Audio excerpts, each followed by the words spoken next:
সবসময় মনে রাখবেন একটা জিনিস, যে জিনিসটা হলো কি, যে আপনি নিজের অবস্থান কিংবা নিজেকে কিভাবে ভালোবাসতে পারেন।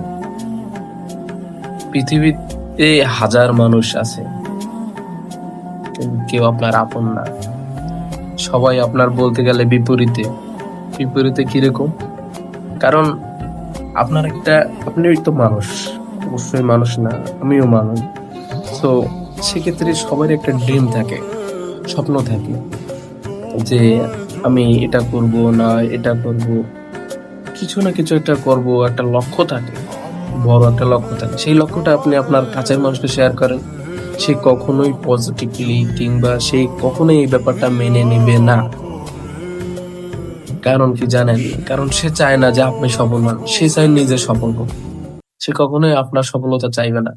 আর পৃথিবীতে আমার জানা মতে, আমি যতটুকু আমার এই বয়সের ভিতরে, এই এজের ভিতরে বুঝতে পারছি, সেটা হচ্ছে একমাত্র মা ছাড়া কেউ আপনার সফলতা চায় না, ভালো চায় না। তো সেক্ষেত্রে মানুষকে প্রায়োরিটি কমিয়ে নিজেকে প্রায়োরিটি বেশি দিন। প্রয়োজনে সাধ্যের বাইরে কাউকে উপকার করা কিংবা সাপোর্ট দেওয়ার দরকার নেই।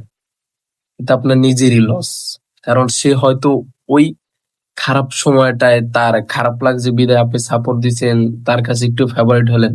কিন্তু তার স্বার্থে যখন আঘাত লাগবে, সে তখন আপনাকে কখনোই চিনবে না, আর চেনার চেষ্টাও করবে না। তখন আপনাকে ঠিকই দূরে সরিয়ে দিবে। তখন কি করবেন?